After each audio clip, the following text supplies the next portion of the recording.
شروع کرتا ہوں اللہ تعالیٰ کے نام سے جو بڑا مہربان اور نہایت رحم کرنے والا.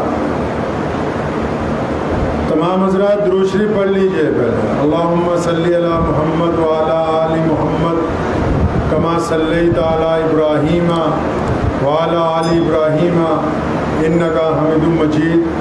اللہم بارک علی محمد وعلی آل محمد کما بارکت علی ابراہیم وعلی آل ابراہیم انکا حمید مجید. ایک یقین تھا دل میں کہ خدا تو سنتا ہے جب کوئی دوسرا نہیں سنتا.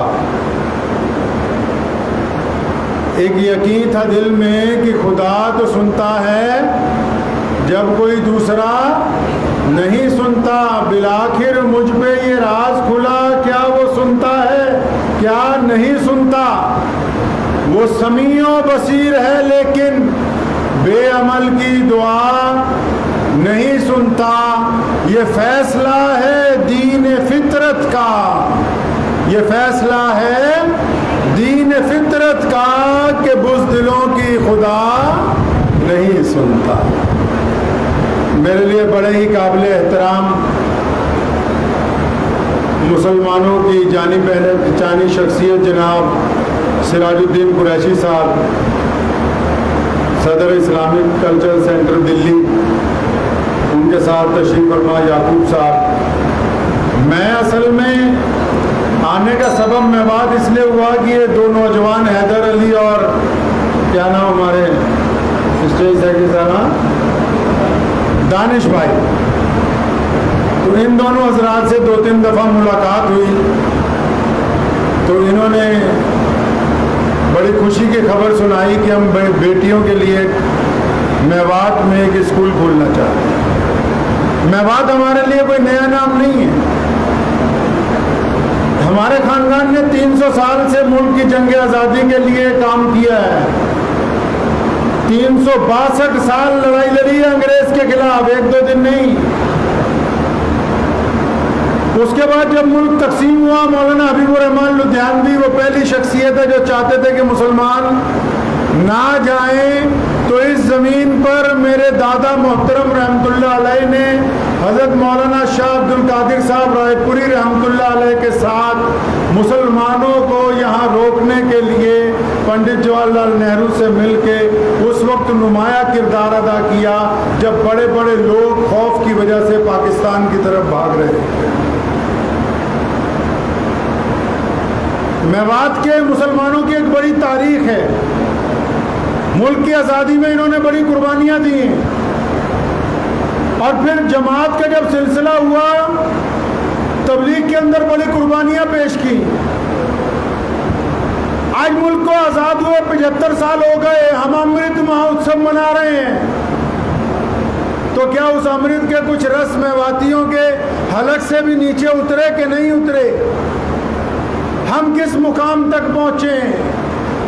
اللہ تبارک و تعالیٰ قرآن پاک میں فرماتے ہیں کہ ہم ان قوموں کی حالت نہیں بدلتے جو خود نہ بدلنا چاہتی ہوں اپنے آپ کو. آپ کو تبدیلی کی ضرورت ہے. اکثر میں کہا کرتا ہوں پنجاب میں ہمارا دائرہ عمل کیونکہ پنجاب ہے نا, تو پورے ملک کے جب مسلمانوں کے حالات پتہ لگتے ہیں. ایک بات میں بڑے صاف دل سے کہتا ہوں کہ بار بار 2 لوگ ہمیں دھوکہ دے جاتے ہیں. 2 کون؟ ایک ہمارا لیڈر دھوکہ دے جاتا ہے, ایک سرکاری مولوی دھوکہ دے جاتا ہے. اب کہیں نہ کہیں ہمیں ضرورت ہے کہ ہم اپنی طرف بھی تو دیکھیں کہ محمد رسول اللہ صلی اللہ علیہ وسلم نے یہ جو دین ہم کو عطا کیا, دین ہم سے چاہتا کیا ہے. میاں صاحب جتنے میوں ہیں اس بات کو سمجھ لو, فتویٰ الگ ہوتا ہے, مسئلہ الگ ہوتا ہے, دین کی سمجھ الگ ہوتی ہے, حکم جاری کرنا الگ ہوتا ہے. سارا دن ایک دوسرے کے خلاف فتوے بازی, سارا دن ایک دوسرے کے خلاف تنقید بازی, اس کا اسلام میں کچھ کہیں ذکر نہیں ہے. یہی قرآن جس کو الماریوں میں بند کیا گیا یہ کہہ کر کہ کوئی مسلمان اگر پڑھے اس کو جلدی سمجھ نہیں آئے گی, یہی قرآن اگر کوئی امریکہ میں پڑھتا ہے تو مسلمان ہوتا ہے, کوئی فرانس میں پڑھتا ہے تو اسلام قبول کرتا ہے, کوئی جرمن میں پڑھتا ہے تو اسلام قبول کرتا ہے۔ حیرت کی بات ہے کہ تم نے اسے تہ لگا کے الماری میں بند کر دیا، کیونکہ اگر تم پڑھو گے تو شاید تمہاری سمجھ میں نہیں آئے گا۔ یا تو دو ہی باتیں ہیں، یا تمہاری سمجھ میں نہیں آتا یا پھر حلوہ پکنا بند ہو جائے گا، دو ہی باتیں۔ دنیا میں سب سے اچھی گفتگو کون کر سکتا ہے؟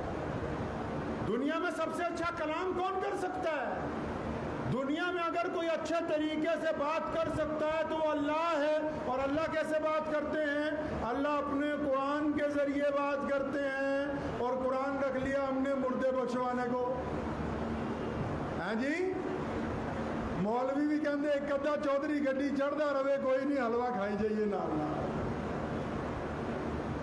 ان کو بھی کیا ہے، وہ کہتے ٹھیک ہے چڑھنے تو گاڑی، ان کو پھر 3-4 دن قورمہ بریانی آئے گی۔ ارے جس کو 500 دے کے مردے بخشوا رہا، اگر اس طرح لوگ بخشنے بخشوانے پہ آ جاتے تو جتنے چودھری ہیں یہ تو پہلے ہی جنت میں بیٹھ جاتے جا کے۔ جو طریقہ ہم نے اختیار کیا وہ محمد رسول اللہ کے دین سے میل نہیں کھاتا۔ میاں صاحب جس طریقے سے پوری دنیا میں اسلام پیش قدمی کر رہا ہے، فرانس میں 10 مسجدیں تھیں 2000 میں، آج فرانس کے اندر 500 مسجدیں۔ دنیا کی بڑی بڑی یونیورسٹیوں میں اسلام پڑھایا جا رہا ہے۔ اور جو کہتے ہیں نہیں ہم تو باپ دادا ہمارے دین کے ٹھیکیدار، ہاں ہمیں کون سمجھائے اسلام؟ ہاں جی، یہ تو پنچایت میں جب فیصلہ کریں تو پھر برادری اوپر آ جاتی ہے، پھر اسلام بھول جاتے ہیں۔ جب مولوی صحیح بات کرے امام کا، پھر کمیٹی کہتی ہے امام نکالو، اس وقت اسلام اچھا نہیں لگتا۔ میں بذات ایک صوبے کا امام ہونے کے ذمہ داری سے یہ بات کہتا ہوں کہ کوئی ایسی حکومت نہیں ہے جو مسلمانوں کو پریشان کرنا چاہتی ہو۔ کسی حکومت میں اتنی طاقت نہیں وہ کسی مسلمان کو دکھ درد پہنچا دے۔ ہم نے اپنے اعمال اور کردار کو اس حد تک نیچے گرا دیا کہ اس کا الزام ہم اپنے سامنے والے پر دے کے اپنی گردن چھڑوانا چاہتے ہیں۔ قرآن نے کہا، وہی قرآن جو تم نے مردے بخشوانے کے لیے رکھ لیا، اس قرآن کا پہلا لفظ کیا ہے؟ اقرأ بسم ربک الذی خلق۔ پہلا لفظ جو نازل کیا اللہ تعالیٰ نے، پہلی آیت جو بھیجی، فرمایا میرے سونے رسول پڑھو اپنے رب کے نام سے۔ مطلب کس کو کہا پڑھنے کے لیے؟